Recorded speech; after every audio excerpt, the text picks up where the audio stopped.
Hello दोस्तों, study rise YouTube channel पर आप सभी का बहुत बहुत स्वागत है। आज हम पीजीटी के सब्जेक्ट सोशियोलॉजी का प्रैक्टिस सेट नंबर 10 लेकर आए हैं, जो आपके आने वाले एग्जाम में काफ़ी हेल्पफुल रहेगा। शुरू करने से पहले एक बार आपको याद दिला दूं कि स्टडी राइज यूट्यूब चैनल पर टीजीटी, पीजीटी, पैट के प्रैक्टिस सेट भी करवाए जा रहे हैं। इसलिए स्टडी राइज यूट्यूब चैनल पर एक बार प्लेलिस्ट अवश्य ही चेक करें, क्योंकि कई एग्जाम के प्रैक्टिस सेट करवाए जा चुके हैं। आप अपनी ज़रूरत के अकॉर्डिंग प्रैक्टिस सेट से हेल्प ले सकते हैं। तो चलिए आज का वीडियो शुरू करते हैं। आज का क्वेश्चन है क्वेश्चन नंबर 12। समुचित सामाजिक संगठन हेतु यह आवश्यक है कि ऑप्शन है इसमें समाज अपने सदस्यों पर पूर्ण नियंत्रण रखे, या समाज अपने सदस्यों पर आंशिक नियंत्रण रखे, या समाज अपने सदस्यों पर अतिशय नियंत्रण रखे, या सामाजिक नियंत्रण कठोर और कसाव युक्त हो। ठीक है, तो क्वेश्चन क्या कह रहा है? समुचित सामाजिक संगठन हेतु यह आवश्यक है कि समाज क्या करे? समाज अपने सदस्यों पर पूरा यानी कि पूर्ण नियंत्रण रखे। ठीक है, तो हमारा ऑप्शन ए सही आंसर होगा इसमें। Question number 13। समूह को विशेष महत्व प्रदान करते हुए किस समाजशास्त्री ने कहा है कि समाजशास्त्र समूहों का अध्ययन है? किसने कहा है? ऑप्शन में है बोगार्डस, मर्टन, आर्गवन एवं निमकाव या मैकाइवर। तो ये किसने कहा है कि समाजशास्त्र समूहों का अध्ययन है? तो ये कहा है बोगार्डस ने। किसने कहा है? बोगार्डस ने। तो इसमें ऑप्शन ए राइट आंसर होगा। Question number 14। समूह के अध्ययन के लिए समय समय पर विश्लेषण के तरीके सुझाए गए हैं। निम्नलिखित में से कौन उन सुझावों में सम्मिलित है? ठीक है, तो इसमें क्या है ऑप्शन? बृहद यानी कि मैक्रो, मध्यम मीसो, या लघु माइक्रो, उपयुक्त सभी। तो इसमें क्या कहा है कि समूह के अध्ययन के लिए समय समय पर विश्लेषण के तरीके सुझाए गए हैं। तो किस किस तरह के तरीके सुझाए गए हैं? तो इसमें सभी यानी कि उपयुक्त सभी, यानी बृहद लेवल पर भी होता है, मध्यम लेवल पर भी है ना, और माइक्रो बहुत ही लघु लेवल पर भी होता है। तो इसलिए उपयुक्त सभी डी आंसर राइट आंसर हो जाएगा। अच्छा, नेक्स्ट क्वेश्चन नंबर 15।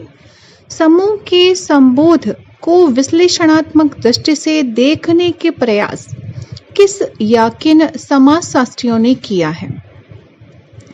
ऑप्शन है इसमें पार्सन्स, जे लेवी, या फिर ए और बी, या किसी ने नहीं। तो क्या क्वेश्चन ने कहा है? समूह के संबोध को विश्लेषणात्मक दृष्टि से देखने के प्रयास किस किसने किया है? तो पार्सन्स और लेवी, ठीक है, जे लेवी, दोनों ने ही किया। तो इस तरह से राइट आंसर कौन सा हो जाएगा? सी, ऑप्शन नंबर सी, यानी कि ए और बी दोनों ही सही हैं। ठीक है, नेक्स्ट क्वेश्चन नंबर 16। किसने कहा है कि कोई भी समूह इस तथ्य पर आधारित है कि समूह के सदस्य परस्पर स्वार्थों की पूर्ति करते हैं? तो ये कौन कहता है कि समूह जो होते हैं वो परस्पर स्वार्थों की पूर्ति करते हैं? तो ये कौन कहता है? देखो ऑप्शन में सापीर, जे लेवी, मेरियम या होमास। तो ये कौन कहता है? सापीर कहते हैं। कौन कहता है? सापीर। सापीर कहते हैं कि समूह के सदस्य परस्पर स्वार्थों की पूर्ति करते हैं। ठीक है, अच्छा, नेक्स्ट क्वेश्चन है क्वेश्चन नंबर 17। किसने परिभाषित किया है कि जब कभी भी दो या दो से अधिक व्यक्ति एकत्रित होते हैं और एक दूसरे पर प्रभाव डालते हैं तो वे एक सामाजिक समूह का निर्माण करते हैं? ऐसा कौन कहता है? तो इसमें है ऑप्शन में होमास, आर्गवन एवं निमकाव, मोरियम या जे लेवी। ठीक है, तो ये कौन कहता है? आर्गवन एवं निमकाव। कौन कहता है?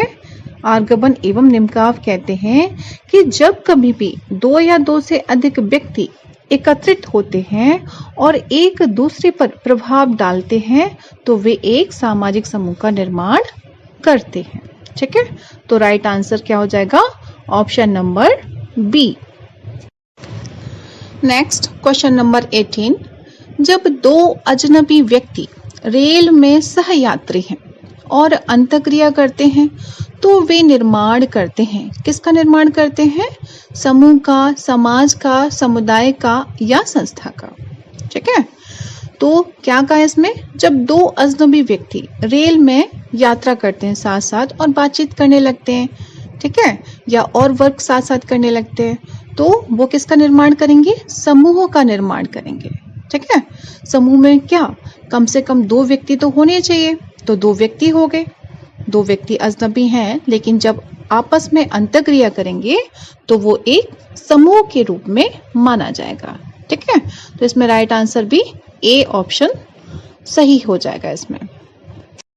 नेक्स्ट क्वेश्चन नंबर 19, अपनी पुस्तक सोसाइटी में किस समाजशास्त्री ने समूह को व्यक्तियों का संकलन माना है? तो पहली बात तो सोसाइटी किसकी बुक है? सबको पता है किसकी है? मैकएवर एवं पेज की। ठीक है, तो ऑप्शन तो यहीं से क्लियर हो जाता है। अच्छा, सोसाइटी में क्या लिखा है ये भी आप लोग लर्न कर लीजिए कि व्यक्तियों का संकलन क्या है, समूह को क्या माना है? मैकएवर एवं पेज ने व्यक्तियों का संकलन। ठीक है, तो ऑप्शन नंबर सी इसका राइट आंसर हो जाएगा।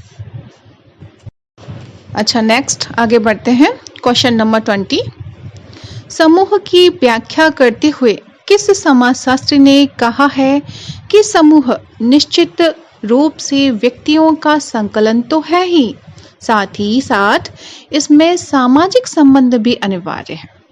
ठीक है, तो ये किसने कहा है? सापिर ने, दुर्खीम ने, पार्सन्स ने या मर्टन ने?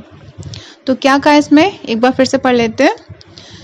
इसमें कहा है कि समूह निश्चित रूप से व्यक्तियों का संकलन तो है ही, ठीक है, साथ इसमें सामाजिक संबंध भी अनिवार्य है। तो ये कहा है मर्टन ने। किसने कहा है? मर्टन क्या कहते हैं कि सामाजिक संबंध अनिवार्य है समूह के लिए और व्यक्तियों का संकलन भी जरूरी है। ठीक है, 2 पॉइंट। अच्छा, नेक्स्ट आगे बढ़ते हैं। क्वेश्चन नंबर 21, मर्टन ने समूह की सदस्यता निर्धारित करने के कितने मापदंड बताए हैं? क्या पूछा है? मर्टन ने समूह की सदस्यता निर्धारित करने के लिए कितने मापदंड बताए हैं? तो ऑप्शन है 1, 2, 3 या 3। तो इसमें राइट आंसर हो जाएगा ऑप्शन नंबर 2। कौन सा राइट आंसर हो जाएगा? Option number 2। क्यों? क्योंकि अभी इसके जस्ट ऊपर वाला क्वेश्चन क्या बता रहा था कि दो या दो से अधिक व्यक्तियों की उपस्थिति होनी चाहिए इसमें। ठीक है, समूह में क्या क्या आवश्यक है? 2 या 2 से अधिक व्यक्तियों की उपस्थिति हो और क्या हो? इनमें सामाजिक संबंध भी हो। ठीक है, दोनों पॉइंट आ गए इसमें। इनकी जो डेफिनेशन अभी इन्होंने बताई थी उसमें दोनों पॉइंट आ गए, तो इसलिए इसका राइट आंसर जो हो जाएगा ऑप्शन नंबर बी, यानी कि इसमें जो ऑप्शन नंबर बी में 2 दिया है वही राइट आंसर हो जाएगा। अच्छा, आपको एक क्वेश्चन पता है कि मर्टन ने समूह निर्धारण के कितने आधारों का उल्लेख किया था? ठीक है, जिसको भी पता हो वो कमेंट में जरूर आंसर करें। ओके, एक बार फिर से सुन लीजिए। मर्टन ने समूह निर्धारण के लिए कितने आधारों का उल्लेख किया है? ओके, और जब नहीं आएगा तो मैं तो फिर बताऊंगी आपको। चलिए आगे बढ़ते हैं। अब नेक्स्ट है क्वेश्चन नंबर 22, मर्टन द्वारा बताए गए समूह की सदस्यता निर्धारित करने वाले मापदंडों में सम्मिलित है। क्या क्या सम्मिलित है? मर्टन ने क्या क्या सम्मिलित किया इसमें? तो ऑप्शन है इसमें व्यक्ति परक और वस्तु परक, या ए और बी दोनों, या फिर कोई नहीं। ठीक है, तो मर्टन द्वारा बताए गए समूह की सदस्यता निर्धारित करने वाले मापदंडों में क्या क्या शामिल है?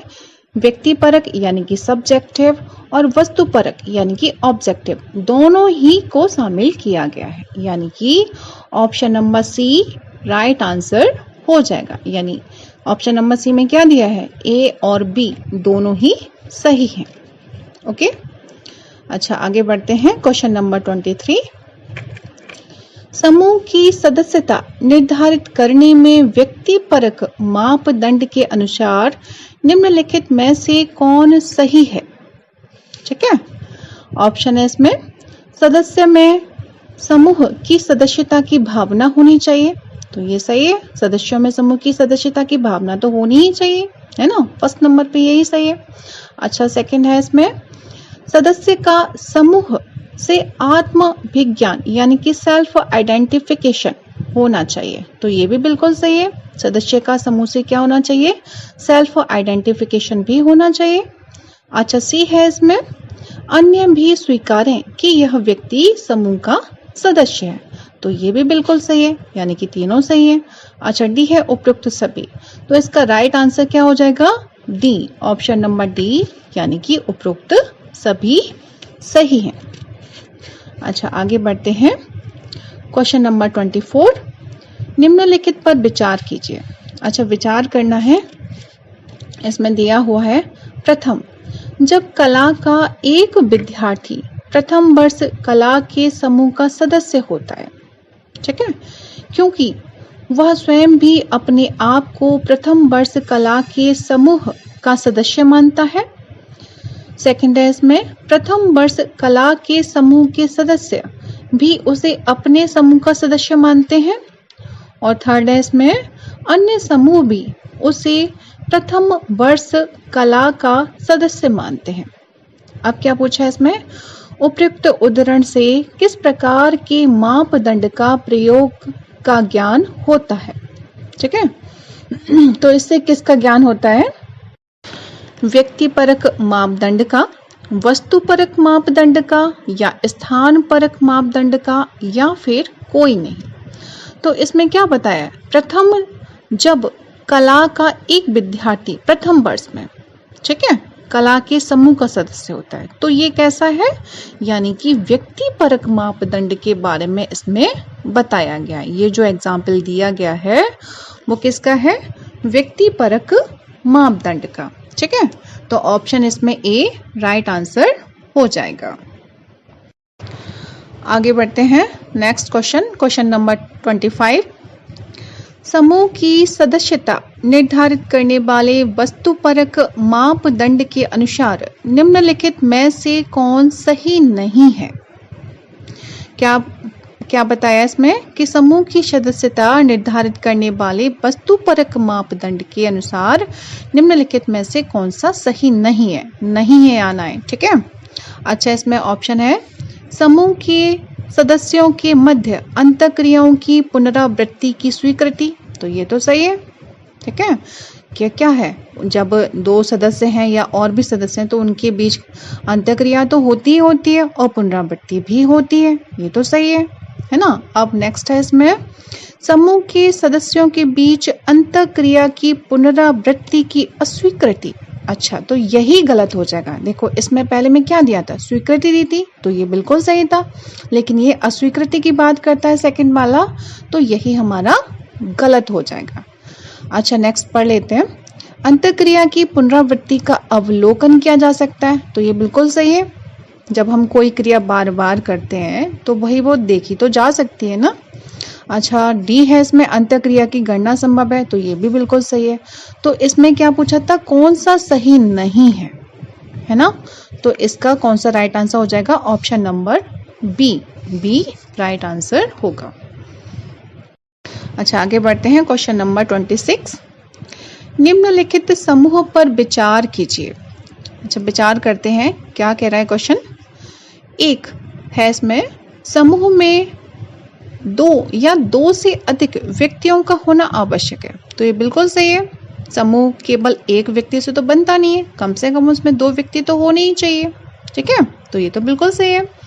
अच्छा, इसमें सेकंड है समूह में संबंध होना आवश्यक है, तो ये भी सही है। समूह में क्या है, लोगों के बीच अंतःक्रिया होनी चाहिए, उनके बीच सामाजिक संबंध होना चाहिए, तो ये भी बिल्कुल सही है। अच्छा, थर्ड है इसमें समूह की सदस्यता के लिए हम की भावना और सदस्य होने का भाव आवश्यक है, तो ये भी बिल्कुल सही है। जब हम समूह किसी भी समूह के सदस्य होते हैं तो हम की भावना ऑटोमेटिकली पैदा हो जाती है। अगर हम की भावना नहीं होगी तो आप उस समूह से जुड़ नहीं पाएंगे, है ना। तो ये भी बिल्कुल सही है, यानी कि तीनों ऑप्शन इसमें बिल्कुल सही है। अच्छा, अब क्या पूछा है इसमें, समूह को समझने के लिए मर्टन द्वारा बतलाए गए तथ्यों में सम्मिलित है। तो कौन कौन से तथ्य सम्मिलित हैं, तो इसमें तीनों ही तथ्य सम्मिलित हो जाएंगे, यानी कि ऑप्शन नंबर सी, यानी 1 2 3, ठीक है। ऑप्शन नंबर सी इसमें राइट हो जाएगा। यानी समूह में 2 या 2 से अधिक व्यक्ति भी होने चाहिए। सेकंड, समूह में संबंध होना भी बहुत जरूरी है, और समूह की सदस्यता के लिए हम की भावना भी बहुत ही जरूरी है, ठीक है। तीनों ही चीजें होनी चाहिए, तब कहीं जाके समूह का निर्माण माना जाता है, निर्माण होता है। अच्छा, समूह के लिए एक सिंपल सा आप उदाहरण समझ लीजिए, जैसे हमारा फैमिली, ठीक है, जैसे हमारी फैमिली है ना, तो फैमिली हमारी क्या एक तरह से समूह का कार्य करती है। उसमें हमारे मम्मी पापा, दादा दादी, चाचा चाची, है ना, और बहुत सारे हमारे कजन्स होते हैं, तो वो क्या एक समूह का निर्माण करते हैं, एक, ठीक है। तो इस तरह से फैमिली को एक समूह माना जाता है। अच्छा, ठीक है, तो आज के लिए बस इतना ही। मिलते हैं नेक्स्ट वीडियो में। यदि वीडियो पसंद आती है तो वीडियो को लाइक कीजिए, कमेंट कीजिए और वीडियो को ज़्यादा से ज़्यादा शेयर कीजिए। Thanks for watching my video.